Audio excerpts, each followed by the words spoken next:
तो निमसेट का एग्ज़ाम आने वाला है। तो निमसेट का एग्ज़ाम आपका कब होगा? 1 तारीख से 10 जून के बीच में आपका एग्ज़ाम का डेट रहेगा और इसका फॉर्म अभी आने ही वाला है। हो सकता है इसी वीक आपका नोटिफिकेशन आ जाए फॉर्म भरने का। तो बहुत लोगों का था, दुखी हो गए थे कि NIT सूरत कल अब MCA का एग्ज़ाम नहीं कंडक्ट कराएगा। इट मीन सूरत कल में अब MCA कोर्स नहीं होगा। तो उससे बहुत लोग का मन थोड़ा सा खराब हो गया था। तो अभी इसका नोटिफिकेशन आया है IIIT का। तो इसमें इसके ऑफिशियल अनाउंसमेंट में आपका मेंशन किया गया है कि निमसेट का जो भी स्कोर होगा, आप निमसेट का एग्ज़ाम दोगे 2025 का, उसमें जो भी आपका स्कोर होगा उसके अकॉर्डिंगली ही आपका IIIT वडोदरा ये आपका ऐड कर दिया गया है। ये निमसेट के ही स्कोर पे यहाँ पे एडमिशन होगा, MCA कोर्स कराएगा। MCA में आपका टोटल सेमेस्टर कितना होगा? 6 सेमेस्टर आपका होगा। वो तो पता ही है, निमसेट का जो क्राइटेरिया है सारा इसमें होगा। जो आपका फॉर्म भरने का भी रहेगा, फॉर्म में एलिजिबिलिटी क्राइटेरिया क्या रहेगा? मार्क्स का। अगर किसी की मार्कशीट में परसेंटेज पे है मार्क्स, तो 60% ग्रेजुएशन में होना चाहिए। अगर कहीं मार्कशीट में आपका CGPA है तो 6.5 CGPA आपका होना चाहिए। ऐसा नहीं कर देना कि ये दोनों इक्वल है। अगर किसी का 60 है तो ये सोच ले मेरा CGPA है तो इतना हो जाएगा, नहीं। इसीलिए उसने क्लियर कट मेंशन किया है, अगर मार्क्स परसेंटेज पे है तो 60% होना चाहिए और CGPA है तो 6.5 CGPA होना चाहिए और टोटल 6 सेमेस्टर होंगे। और ये आपका नया निमसेट में ऐड हुआ है IIIT वडोदरा। ये आपका गुजरात में है। तो इसके थ्रू भी आप MCA कोर्स आप कर सकते हो। तो इसलिए टेंशन नहीं लो कि सूरत कल अब MCA नहीं करा रहा है तो नंबर ऑफ सीट्स कम हो गया। अब आप मान के चलो इसमें नंबर ऑफ सीट्स कितना बढ़ गया है? 120 सीट आपका बढ़ गया है। ठीक है, तो इसका और भी क्या क्या क्राइटेरिया है वो हम बता दें। हो सकता है आपका, जैसे अभी हम बताए भी हैं, इस वीक आपका निमसेट का फॉर्म निकल जाएगा। आप फॉर्म भर देना। फॉर्म भरने में क्या क्या क्राइटेरिया होता है, क्या क्या आप लोगों को पता ही है सब। बाकी इसके इंफॉर्मेशन अभी हम और दे रहे हैं। तो ये कुछ पॉइंट है जिसको नोट करना है, आप नोट कर दीजिए।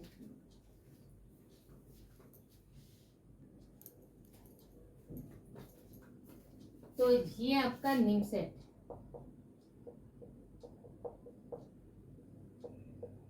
निमसेट 2025 का है। जब आप एग्जाम दोगे उसमें जो भी स्कोर आएगा उसके अकॉर्डिंगली आपको ये NIT मिलेगा। बट अब NIT सूरत कल आपके MCA कोर्स नहीं करा रहा है। कोई भी वो NIT हो या कोई भी कॉलेज हो, कोई अगर कोर्स नहीं करा रहा है तो इसका मतलब ये नहीं है कि आगे भी नहीं कराएगा। हो सकता है करंट पे उसके साथ कोई दिक्कत हो गया हो, टीचर अवेलेबल ना हो सकता है कुछ और प्रॉब्लम हो गई हो, तो या हो सकता है अपने आप को आगे चल करके और इससे अच्छा परफॉर्मेंस दे, अच्छा अपडेट करे। तो फिलहाल करंट में अभी NIT सूरत कल आपका MCA कोर्स नहीं करा रहा है। बट सबसे ज़्यादा लोगों का क्रेज होता है कि NIT ट्रिची से हम MCA करें। क्यों करें? क्योंकि उसमें क्या होता है, पढ़ाई अच्छा होता है, पैकेज अच्छा होता है। अच्छा है, ट्रिची से करने का मतलब ये नहीं है कि बाकी जगह पढ़ाई अच्छा नहीं होता, दूसरा मतलब नहीं निकाल देना। हाँ, ट्रिची में आपका पैकेज जो होता है, जो आप करते हो, तो पैकेज जब ज़्यादा मिलता है तो खुशी ज़्यादा हो जाती है ना, दुगनी हो जाती है। खैर, NIT सूरत कल आपके में नहीं है, इसलिए इसका MCA का एक भी सीट नहीं होगा। ठीक है। इलाहाबाद, NIT इलाहाबाद में 116 सीट है।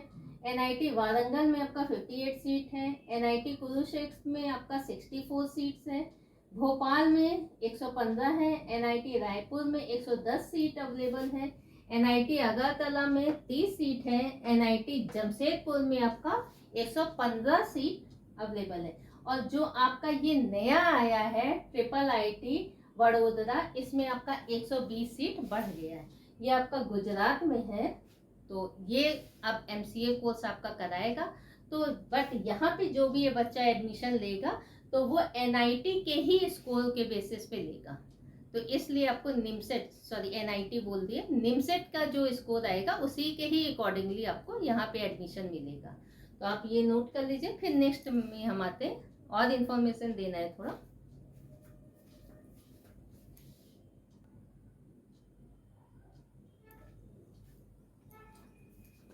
तो निमसेट का जो आपका एग्जाम होगा पता ही है आपको, 1000 मार्क्स का आपका होता है। इसमें कौन कौन सा आता है, मैथ्स आता है, रीजनिंग आता है, कंप्यूटर आता है और इंग्लिश आता है। मैथ्स में आप चाहोगे तो 600 है, 600 में आप पूरा 600 में 620, क्योंकि मैथ्स स्कोरिंग होता है। और अगर आपका प्रैक्टिस अच्छा है तो हम ये नहीं कभी बोलेंगे कि 600 में 600 नहीं ला सकता है बच्चा, ठीक है, 600 में 600 ला सकता है। रीजनिंग है, आसान होता है, 240 नंबर का है, तो 240 में आप 200 तो ला ही सकते हो, ठीक है। कंप्यूटर है, कंप्यूटर 120 नंबर का है, इसमें आप ऑपरेटिंग सिस्टम पढ़ लेना, डेटा सफिशिएंसी पढ़ लेना। तो कुछ टॉपिक ऐसे हैं जो आपका डायरेक्ट, जैसे बुलियन अलजेब्रा है वो आप पढ़ लेना, हेक्सा से ऑक्टा, ऑक्टा से हेक्सा, इन सब में जो कन्वर्जन होता है वो पढ़ लेना। एक छोटा सा प्रोग्राम दे देगा, उसका आउटपुट पूछ लेगा कि इसका आउटपुट क्या होगा, तो इस टाइप का कुछ है। एरर फाइंडिंग आपका दे देगा, तो इस टाइप का कंप्यूटर में रहता है। ये भी आपका फंडामेंटल रहता है। अगर आप बीसीए के स्टूडेंट हो तो इट मीन्स आपको आता है ये चीज़, थोड़ा सा और आपको मेहनत करना रहेगा, तो आप चाहोगे तो इसमें भी पूरा ला सकते हो। इंग्लिश, इंग्लिश में 40 क्वेश्चन, 40 मार्क्स का इंग्लिश है। इंग्लिश में आपका सिलेबस फिक्स नहीं है, तो इंग्लिश हम कभी नहीं किसी भी स्टूडेंट को बोलते हैं कि इंग्लिश आप पढ़ो। अगर आपको क्वेश्चन आना होगा तो आप बिना पढ़े भी इंग्लिश का क्वेश्चन दे दोगे। क्यों? क्योंकि इंग्लिश लैंग्वेज है, और लैंग्वेज में ऑलरेडी इतने साल से हम पढ़ते आ रहे हैं, तो उसमें एरर फाइंडिंग हो सकता है एंटोनिम सिनोनिम से कुछ पूछ ले, तो कुछ प्रीपोजिशन पूछ ले, तो एक्टिव पैसिव कुछ भी पूछ सकता है। तो इसका कोई सिलेबस फिक्स नहीं है। अगर ये बोल दे कि इसका ये सिलेबस है, सिर्फ हम टेंस ही पूछेंगे, तो हम बोल दें आप टेंस पढ़ लो। एक्टिव पैसिव पूछेगा तो हम बोल दें आप एक्टिव पैसिव पूछ लो। वो कंप्लीट इंग्लिश बोल देगा, इंग्लिश में ग्रामर, अब ग्रामर वो तो अथाह है ना, तो इसलिए हम कभी किसी भी बच्चे को ये नहीं बोलते कि आप इंग्लिश में फोकस करो। अगर आपको क्वेश्चन आना होगा तो बिना पढ़े भी आप इंग्लिश का क्वेश्चन दे दोगे, और अगर नहीं बना पाओगे तो कितना भी मेहनत कर लो तो नहीं बनेगा। हो सकता है आपका कोई पैसेज दे दे, उसमें आप उससे रिलेटेड आपका क्वेश्चन पूछ लो। तो हम नहीं समझते हैं कि इंग्लिश किसी बच्चे को उतना फोकस करके पढ़ना चाहिए। फिर भी ये इग्नोर नहीं मारेंगे, अगर आपके पास टाइम है, प्रैक्टिस है, जरूर आपको पढ़ना चाहिए। तो ये तो रहा सिलेबस। अब हम अगर बात करें रीजनिंग का, तो रीजनिंग में आपका बहुत सारे टॉपिक आपको नहीं पढ़ने होते हैं। देखो अब आपके पास टाइम कितना रह गया है, अब आपके पास मोटा मोटे टाइम आपका रह गया है, मार्च चल रहा है, मई और जून, मान के चलते हैं हम 3 मंथ्स आपके पास है, 3 मंथ्स का आपके पास टाइम है। तो अब आपके पास पढ़ने का जो आप पढ़ाई स्टार्ट करोगे, तो पढ़ने के लिए आपको क्या करना होगा। सबसे पहले मैथ्स, देखो हम किसी भी उसमें ये नहीं बोलेंगे कि आप किसी को भी स्किप करें। अगर आप मैथ्स को ज़्यादा फोकस कर रहे हो, इनको इग्नोर कर दे रहे हो, तब भी सिलेक्शन होने में दिक्कत हो जाएगी।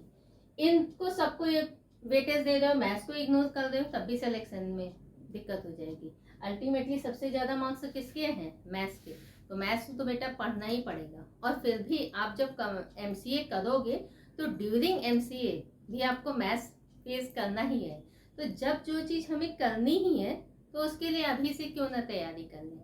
इसलिए मैथ्स आप स्टार्ट कर दो, क्योंकि ये प्रैक्टिस का होता है, और प्रैक्टिस जितनी आपकी ज़्यादा से ज़्यादा प्रैक्टिस होगी उतना आप क्विकली आंसर दे दोगे।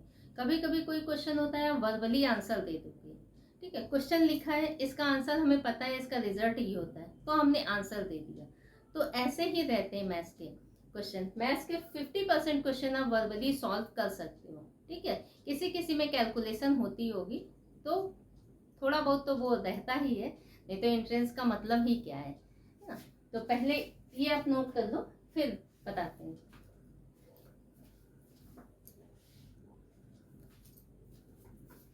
तो अभी हमने बोला आपके पास कितना मंथ बचा है, 3 मंथ्स, मान के चलो आपके पास 3 मंथ्स बचा है। तो इन 3 मंथ्स में सबसे पहले आप क्या करोगे, अपना सिलेबस जो इनकम्प्लीट सिलेबस है सबसे पहले आप वो कंप्लीट करोगे। क्यों? क्योंकि अगर आपका सिलेबस कंप्लीट हो जाएगा तो 40% आपके सिलेक्शन होने के चांसेस बढ़ जाते हैं। ठीक है, अगर सिलेबस ही नहीं इनकम्प्लीट है, सिलेबस कंप्लीट ही नहीं है, मान ले कोई मैथ्स का टॉपिक रह गया, रीजनिंग रह गया, कंप्यूटर रह गया, अगर सिलेबस ही नहीं कंप्लीट है तो आपका परसेंटेज उससे कम हो जाएगा, चांसेस सिलेक्शन के कम हो जाएंगे। हो सकता है जो टॉपिक आप छोड़े हो उससे क्वेश्चन नहीं आए, बट हमें तो जब एग्जाम देना है तो हमें तो पूरा ऑलराउंडर होकर के जाना है ना, कि अगर मैथ्स में 10 टॉपिक हैं तो हमें 10 पढ़ने हैं, रीजनिंग में अगर 20 टॉपिक है तो हमें 20 पढ़ने हैं। ठीक है, उस समय किस्मत भी साथ देती है, कभी कभी होता है कि आता हुआ क्वेश्चन हम स्किप कर जाते हैं, नहीं हमें दिमाग में चढ़ता है, स्ट्राइक नहीं करता है कि इसमें ये लॉजिक लगेगा, इसमें ये सॉल्यूशन होगा। खैर, आते हैं अपने पॉइंट में। तो 40% अगर आपका सिलेबस कंप्लीट हो गया, सिलेबस कंप्लीट है तो 40% मान के चलो कि सिलेक्शन होने के चांस आपके बढ़ गए। ठीक है, इसके बाद अब सिलेबस तो कंप्लीट कर दिए, अब बाकी जो 70% बच रहा है उसमें हमें क्या है, तो प्रैक्टिस करो, प्रैक्टिस करो।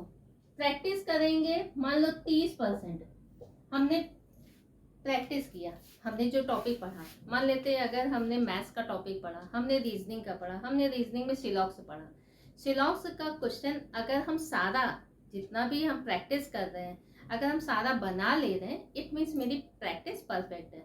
और विद इन टाइम अगर बना ले रहे हैं तो मेरी प्रैक्टिस और अच्छी है। ऐसा नहीं है कि हम क्वेश्चन बना तो ले रहे हैं बट वो वही क्वेश्चन हमारा 2 मिनट टाइम ले ले रहा है, तो उसको हम प्रैक्टिस नहीं बोलेंगे। प्रैक्टिस उसको बोलेंगे कि आपका जो टाइम ड्यूरेशन है उस टाइम ड्यूरेशन में आपका वो क्वेश्चन बनना चाहिए। ऐसे तो किसी भी बच्चे को दे दो, कोई भी टेस्ट दे दो कि बेटा ये 20 क्वेश्चन है इसको सॉल्व करना, अगर उसको पूरे दिन का टाइम दे दो तो हो सकता है वो पूरे दिन में 20 क्वेश्चन बना दे। लेकिन अगर वो टाइम बाउंडेशन आपको दे दिया जाएगा कि आपको 10 मिनट में 20 क्वेश्चन बनाने, तो हो सकता है वो 10 ही 5 बना पाए, तो उसको बोलते हैं प्रैक्टिस। तो प्रैक्टिस मस्ट है। आप सिलेबस कंप्लीट कर लिए, सिलेबस के अकॉर्डिंगली जो भी है आप टेस्ट देना स्टार्ट करो, रिवीजन करना स्टार्ट कर दो। रिवीजन क्या है, एक टॉपिक हमने पढ़ लिया मैथ्स का, एक टॉपिक रीजनिंग पढ़ लिया, रिवीजन स्टार्ट कर दिया, उसका क्या फॉर्मूलाज है, क्या थ्योरी है, एक बार पढ़ लिया। नेक्स्ट डे जब हम दूसरे दिन है तो हमने दूसरा टॉपिक स्टार्ट किया, फॉर्मूलाज पढ़ा, उससे रिलेटेड कुछ क्वेश्चन देख लिए, रफली थ्योरी, एक शॉर्ट नोट आप बना लो कि मेरे को ये, ताकि रिवीजन में फाइनल जब लास्ट के 10 दिन 5 दिन बचे तो आप वही रिवीजन टर्न करो, नोट्स टर्न करो और फाइनल टचअप दो उसको। तो प्रैक्टिस करेंगे। प्रैक्टिस में क्या आपका आता है, रिवीजन।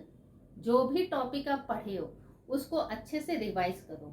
रिवाइज करने का मतलब ये नहीं है कि कल हमने पढ़ा है ब्लड रिलेशन, आज पढ़ रहे हैं सिलॉक्स, नेक्स्ट डे पढ़ रहे हैं order and sequence, next day पढ़ रहे हैं अल्फाबेट, तो हम आगे तो बढ़ रहे हैं लेकिन जो पीछे वाला है वो हम सारा भूलते जा रहे हैं।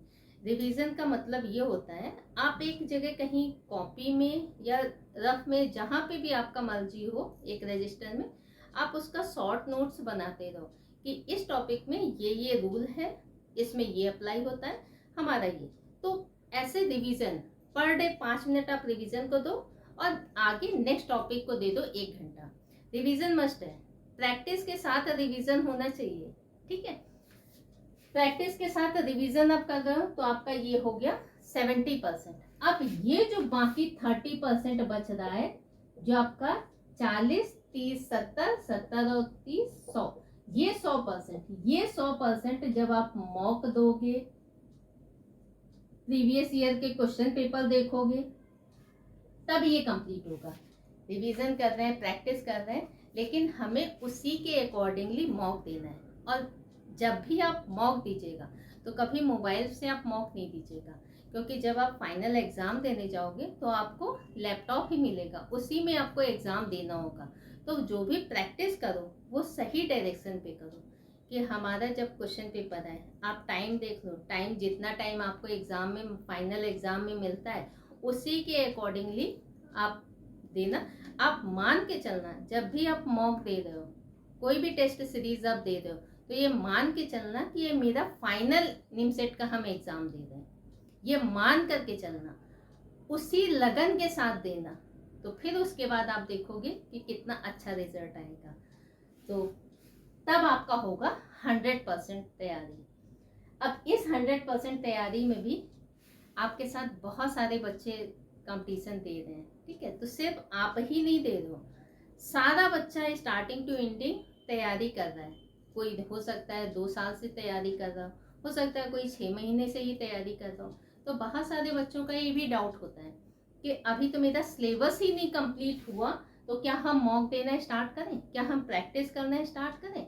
तो बेटा, अगर आपको 2025 में या जिस भी ईयर आपको एग्जाम देना है, अगर आपको फाइनल है कि मेरे को इसी ईयर एग्जाम देना है और आपका 3 महीने 4 महीने ही बचा है, तो हम एडवाइस करेंगे कि आप मॉक जरूर दीजिए। क्यों देना है?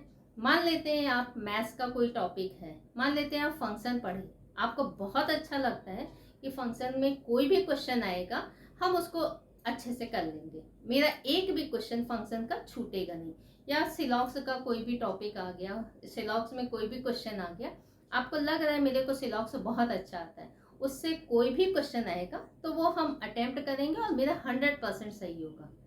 अगर आपका जब मॉक दोगे, अगर आपका इनकेस वो क्वेश्चन गलत हो रहा है, तो वो गलत होना आपको इंडिकेट कर, आपको बताएगा कि आपका अभी जो फंक्शन का, सिलॉक्स का, आप जो इतने ओवर कॉन्फिडेंस थे ना कि मेरा ये सही हो गया, तो वो आपको बताएगा कि नहीं, अभी आप हवा में हो, ठीक है, आपको रिवीजन का फिर ज़रूरत है।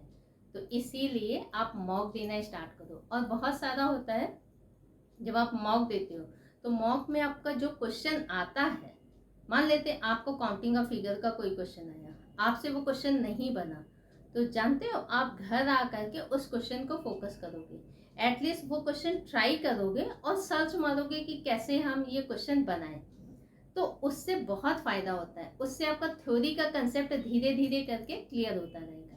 और भगवान चाहेगा, लक फेवर किया, तो आपका इसी साल अच्छा NIT आपको मिलेगा।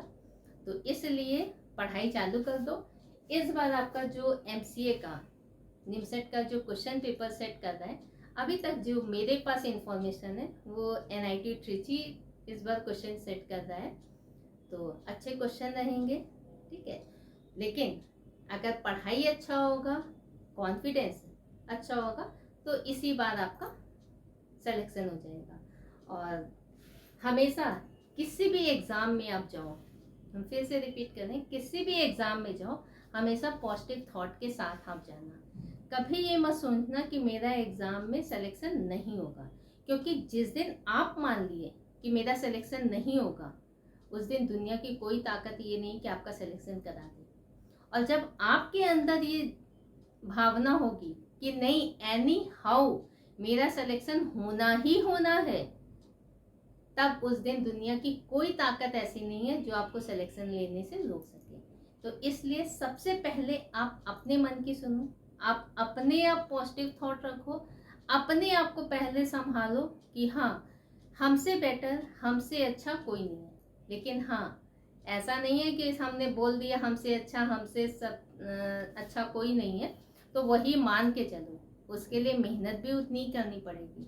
अगर आपको अच्छा बनना है, तो अच्छे बनने के लिए क्या है, बहुत सारी अच्छाइयाँ, बहुत सारे त्याग आपको करने होते हैं। वो त्याग आपका हो सकता है नींद से रिलेटेड हो सकता है वो त्याग आपका मोबाइल से रिलेटेड हो। बहुत लोगों का होता है ना, जब तक दिन में 2 घंटे 3 घंटे मोबाइल नहीं देखेंगे, या दिन में 2 बार 3 बार जा कर के बाहर का राउंड नहीं लगाएंगे, उनका खाना नहीं डाइजेस्ट होता है। अच्छी बात है, वॉकिंग करनी चाहिए, मोबाइल देखना चाहिए, बट एक सेलेक्टेड टाइम के लिए, ठीक है। कोई इन्फॉर्मेशन आया, नोटिफिकेशन आया, देख लो, इग्नोर मारो। सारा जितना भी नोटिफिकेशन है, सारा ऐसा नहीं है कि व्हाट्सएप में किसी ने कोई मैसेज भेजा उसका रिप्लाई हमें करना है। तो ऐसा आप 3 महीने 4 महीने के लिए एटलीस्ट ये सब भूल जाओ, किसी का कोई रिप्लाई नहीं देना है। फोकस किस में करना है? अपने गोल पे। और गोल क्या है आपका? निमसेट। क्यों? क्योंकि आपके मम्मी पापा आपके लिए इतना पैसा खर्च करके कोचिंग कराते हैं, ट्यूशन कराते हैं, इतने महंगे महंगे फॉर्म भराते हैं, तो आपका भी तो ड्यूटी बनता है। जब आपके मम्मी पापा पैसा देने में आपको कंजूसी नहीं करते हैं, कहीं पे कोई भी बुक हो उसमें कंजूसी नहीं कर रहे हैं, तो एटलीस्ट रिजल्ट देने में आप कंजूसी नहीं करो। आप अपना बेस्ट से बेस्ट देने का कोशिश करो, ठीक है। फिर किस्मत का है। कभी कभी होता है कि मैंने इतना अच्छा किया, अच्छा करने के बाद मैंने रात दिन एक किया, उसके बाद भी मेरा सिलेक्शन नहीं हुआ। तो ऐसा नहीं है कि कोई आपकी काबिलियत पे उंगली उठाएगा, क्योंकि कभी कभी होता है, जैसे बहुत अच्छा एग्जाम्पल हम देते भी हैं, महाभारत बहुत लोग देखे भी होंगे। अभिमन्यु, अर्जुन का पुत्र जो था अभिमन्यु, बहुत काबिल था। श्री कृष्ण उनके गुरु थे। सारी उनकी विद्या उन्होंने, अपनी जितनी भी धनुर्विद्या थी सारी अभिमन्यु को दे दी थी। लेकिन जब चक्रव्यूह रचा गया तो उस चक्रव्यूह को वो तोड़ नहीं पाया। ऐसा नहीं है कि अभिमन्यु में काबिलियत नहीं थी, अच्छा धनुर्धर नहीं था, सारी काबिलियत थी, बट वो दिन उसका नहीं था। तो इसलिए अगर कभी कोई बच्चा असफल हो जाता है तो इसका मतलब ये बिल्कुल नहीं है कि आप काबिल नहीं हो, ठीक है। वो दिन आपका नहीं है। हो सकता है कुछ ऐसा हो सकता है भगवान उससे भी अच्छा आपको देना चाहता हो, बट हाँ लगे रहना है, छोड़ना नहीं है। ऐसा नहीं है कि हम बैक हो जाते हैं, अब हमसे नहीं होगा, हम भाई हाथ जोड़ ले रहे हैं, मैथ्स उतना टफ है, रीजनिंग उतना टफ है, हमसे नहीं होगा, तो बस वो हार आपको नहीं माननी है। बोलते हैं ना कि हार के आगे जीत है। तो अगर आपने अपने आप हार मान ली तो वैसे भी आप फेल हो गए, लेकिन अगर आप लगे रहे तो हो सकता है आप जीत जाओ। जैसे बहुत लोग बोलते हैं कि मान लेते हैं 1 तारीख को, 1 जून को कोई एग्जाम है, ठीक है। एक स्टूडेंट है, उसका तैयारी नहीं है एग्जाम में, ठीक है। वो सोचेगा कि चलो हम ये एग्जाम नहीं देते, 1 जून वाला मेरी तैयारी तो है नहीं, देंगे नहीं, अगर देंगे तो वैसे भी फेल हो जाएंगे। मान लेते ऐसा कम से कम 1000 बच्चा यही सोच लिया, 1000 स्टूडेंट यही सोच लिया कि हमारा तैयारी नहीं है, ये एग्जाम देने जाएंगे तो एटलीस्ट फेल हो जाएंगे। और हो सकता है उस समय वैकेंसी आपका इतना हो कि ये बच्चा माइनस कर दो तो आपका लास्ट नंबर ही आ रहा है, बट आप एलिजिबल हो जाओगे। इसलिए एग्जाम भी देने जाओ, पढ़ाई भी करो, सारे में फोकस भी करो, ठीक है। और अगर मेरा कोई हेल्प का जरूरत हो डेफिनेटली हम हेल्प करेंगे। तो और बाकी हम अपने जितना भी अपने यूट्यूब चैनल पे है, हम सारा वीडियो अपलोड कर ही दिए हैं, लमसम जो इम्पोर्टेंट टॉपिक है। फिर भी अगर आपका कोई डिमांड हो कि मैम ये वाला टॉपिक अपलोड कर दीजिए, तो डेफिनेटली आप मुझे बताइएगा, तो हम वो भी टॉपिक अपलोड कर देंगे। तो आज इतना ही रखते हैं, ठीक है। तो फिर मिलते हैं नेक्स्ट वीडियो में। Thank you so much. और जिसने भी मेरे चैनल को सब्सक्राइब नहीं किया है तो काइंडली सब्सक्राइब कर ले, नोटिफिकेशन ऑन कर लीजिएगा और वीडियो को लाइक और शेयर कर दीजिएगा। और निमसेट का एक चीज़ और बताना हम भूल गए कि निमसेट का जो भी, जैसे बहुत लोग बोलते थे कि 15 साल के क्वेश्चन पेपर सॉल्व कर दो, 20 साल का सॉल्व कर दो, हम कभी ये नहीं बोलते। बहुत ज़्यादा आप सॉल्व करो तो 6-7 साल के, जो प्रीवियस ईयर के 6-7 साल के बहुत ज़्यादा है। हम तो बल्कि 5 ही साल के बोलते हैं, हम कभी ये नहीं बोलते हैं कि 10 साल का सॉल्व करो। 5 साल 6 साल के पेपर आप देख लो, क्योंकि आप चेंज हो रहा है, क्वेश्चन का पैटर्न चेंज हो रहा है, सब चीज़। आप खुद सोचो, जब पहले निमसेट का एग्ज़ाम होता था तो सारा एक साथ, मैथ्स है, रीजनिंग है, कंप्यूटर, इंग्लिश, कोई भी स्टूडेंट कहीं से भी कोई भी क्वेश्चन सॉल्व कर देता था। बट आज की डेट में क्या है, मैथ्स का अलग ब्लॉक कर दिया, रीजनिंग का अलग कर दिया, कंप्यूटर अलग कर दिया, इंग्लिश अलग कर दिया। जब आपका मैथ्स का क्वेश्चन स्टार्ट होगा तो आप रीजनिंग वाले में नहीं जा सकते, रीजनिंग स्टार्ट होगा तो आप बाकी में नहीं जा सकते हो, कंप्यूटर स्टार्ट करोगे तो बाकी में नहीं जा सकते हो। इट मीन्स आपका जो भी टाइम यहाँ पे है मैथ्स में, अगर आपको मैथ्स का एक भी क्वेश्चन नहीं आता है तो आपका ये टाइम बर्बाद हुआ।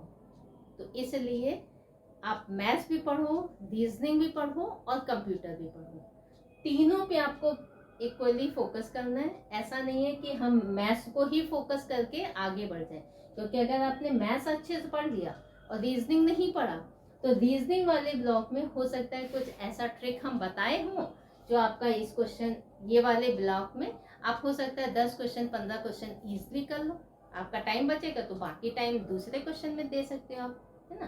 तो इसमें भी टाइम देना है, इसमें भी देना है, इसमें भी। तो इसीलिए प्रीवियस ईयर के जो आप 5 साल के क्वेश्चन है एटलीस्ट वो आप देख लो, पैटर्न बहुत ज़्यादा नहीं होता है।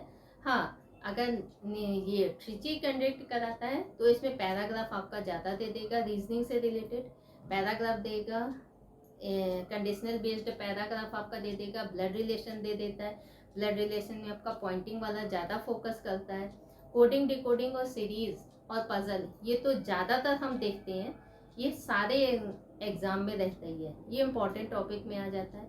ऑर्डर एंड रैंकिंग आपका दे देता है, ठीक है। तो कुछ कुछ टॉपिक है, बाकी आप सिलेबस देख लीजिएगा एमसीए का। तो फिर मिलते हैं नेक्स्ट वीडियो में। Thank you so much.